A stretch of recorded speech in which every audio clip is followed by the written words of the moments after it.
Today we're going to discuss masterpiece fragrances that don't get enough love. I think we have a tendency in the community to sort of pick our favorites that are established. We pick our flankers that we say are good in the community, and we ignore the rest of a brand or the rest of that line in particular. I'm not sure why. I think it's, to be honest, it may be a natural human tendency. There's so many options out there in the market. In the community, we like to know what's good, what's tried and tested, and we know what to go for. But that's not right. I think we should give homage and honor these other great fragrances out there. This will be the video that does it. It's going to be 10 designers, 5 niche, so the video doesn't get too long. Class is in session. Number 1 is Chanel's Antaeus. This is a masterpiece. I don't know why people don't talk about this. I don't really see a lot of reviewers talk about it. I don't see it mentioned a lot in the community.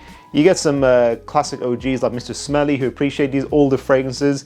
If you want like a old school, manly, rugged, animalic vibe of a fragrance, Antaeus does it fantastically. It's not challenging like other fragrances like YSL's Kouros. When we think of Armani, we think Aqua di Gio or Code. A lot of people sleep on the Eau de Cèdre, Eau de Nuit line. I'm not sure what that line is called, but you know that those funny looking bottles that they have.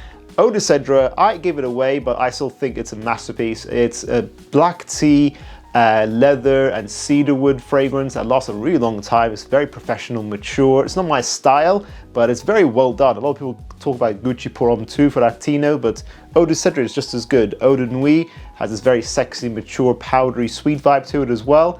Also underrated in my opinion. Comme des Garçons fragrances, a lot of them are very good, but I think Floriental in particular is underrated. A very good woody signature. A lot of people like Sauvage or find it too piercing and annoying. Go to Floriental, a good all-year signature that performs a good amount of time. L'Occitane Eau de Bao, is that how you pronounce it? I don't know. I smelled this fragrance on a friend who's not really a frag head.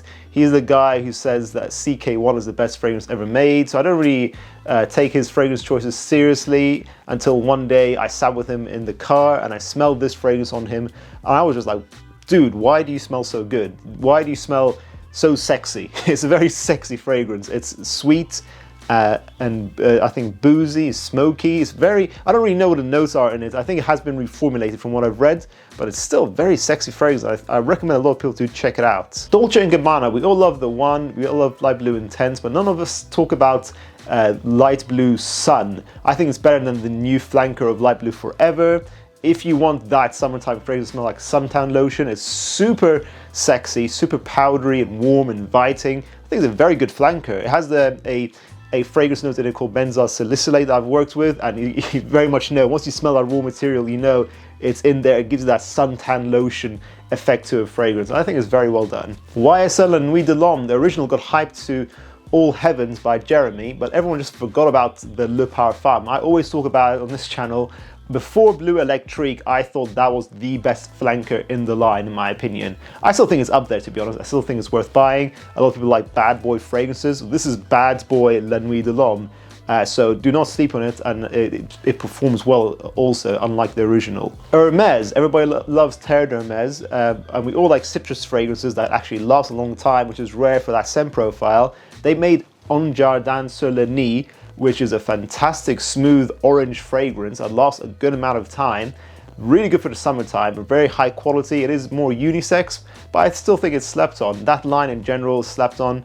Don't forget that fragrance, guys. Ralph Lauren fragrances aren't really mentioned by reviewers a lot in my opinion, because the brand isn't that good actually overall, but Polar Red Extreme stands out. It's people who want a coffee flavored Versace Eros. A lot of people talk about Halloween Man X, but Polar Red Extreme is better than Halloween Man X. It is the better version in my opinion completely. It's woody, smooth, intense, masculine, lasts a very long time. If you want coffee flavored Eros, get Polar Red Extreme. Issey Miyake Pulse of the Night smells like an expensive niche fragrance. It's smoky, warm, inviting incense. One of the best incense fragrances ever made. Almost has this Middle Eastern oud effect to it. I think, yeah, if you want to smell expensive for a very reasonable price, get Pulse of the Night. Another one people sleep on in the line.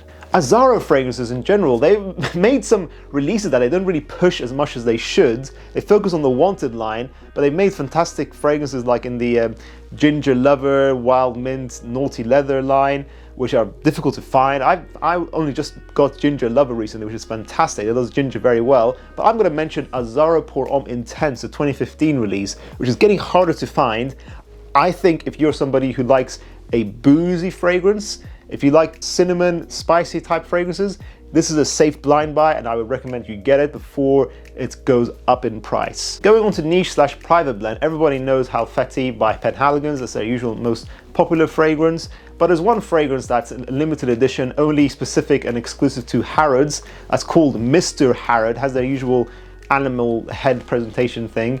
And that smells like Tuscan leather and tobacco oud had a baby and made a baby with a fruit salad. It's got a raspberry and plum oud fragrance, and it's fantastic. I think I'm gonna have to buy a full bottle just to review it, but you know, it's expensive, but I'm gonna do it because it's an exclusive, and Harrod's basically just stole a really good fragrance from Penhaligon's, Mr. Harrod. Check it out next time you're in the department store. Speaking of Halfeti, I'm going to talk about Mancera. Everyone knows Cedra Boisé, Instant Crush. Nobody talks about Black Gold, which is a fantastic fresh out the shower rose and oud combination. A very popular combination, but they do it very nicely in a mass appealing way. It lasts a long time and it's versatile. That's rare for an oud fragrance at an affordable price. I mentioned Light Blue Intense previously in the video. I have a lot of love for that fragrance. It will always have a special place in my heart, but Goldfield and Banks's Bohemian Lime is a superior fragrance to Light Blue Intense. It's triple the price, but the citrus nose in here is just so smooth. If you want a top quality citrus fragrance for the summertime, Bohemian Lime is an easy blind buy again. Why does nobody talk about Fougère d'Argent by Tom Ford? It's a fantastic Fougère. I think I prefer it over Beau de Jour, which is also fantastic in its own right. I feel like it's very much slept on in the private blend. Maybe a lot of people think it's unisex. I think it's more masculine. Maybe that's what puts off about half of the audience that buys private blend fragrances. But yeah, I just think it's a very dense, spicy, sandalwood-oriented Fougère. To me, it speaks to my soul. I think it's a masterpiece. People just don't show enough love for that private blend line. This is slightly unrelated, but not enough people talk about Black Orchid Parfum, the golden bottle that was released as a flanker to Black Orchid. It basically just improved Black Orchid in every single way possible. I don't even like Black Orchid that much myself, but Parfum is a masterpiece. So more people should talk about that. Go for that version, definitely. And finally, going back to oud again, Aqua de Palma's oud. It is long-lasting, 12 hours. It is versatile. It's extremely high quality, has this mature, elegant vibe to it. For an oud scent, you don't really get that much versatility. It's got a little citrus to balance it out. It almost has this wet marine facet to it. It's unique and good value for money. More people should talk about it. It's one of the best oud scents on the market. And let's just throw one more in there for good luck. A lot of people like to buy Red Tobacco by Mancera. I say go for Alexandria Hafez's 1984 instead. Some people mistakenly think it's a clone of Red Tobacco, but it's not. Maybe the opening is similar, but Alexandria Hafez, any one of you guys watching this in Europe, UK or North America, you can blind buy that fragrance, and then I challenge you not to get a compliment with it. It's one of my most complimented fragrances that I had. I had a sample of it and I smashed through that sample very quickly. For £30, it's fantastic boozy tobacco fragrance. Unlike Red Tobacco, it's much more boozy. It's so pleasant, so unique, and it's a high quality scent profile. And unlike Red Tobacco, which I find like it's not very wearable because it just lasts too long, it's 24 hours. This is a more reasonable 12 hours of longevity. Alexandria Hafez 1984. Please guys, check it out. Do you guys agree with the opinions given in this video today? What are some fragrances that you think are masterpieces but nobody in the community seems to talk about? So that includes us reviewers. Let us know. Educate us guys in the comments down below. Make sure to check out our other videos in the meantime, and I'll see you in the next one. Class dismissed.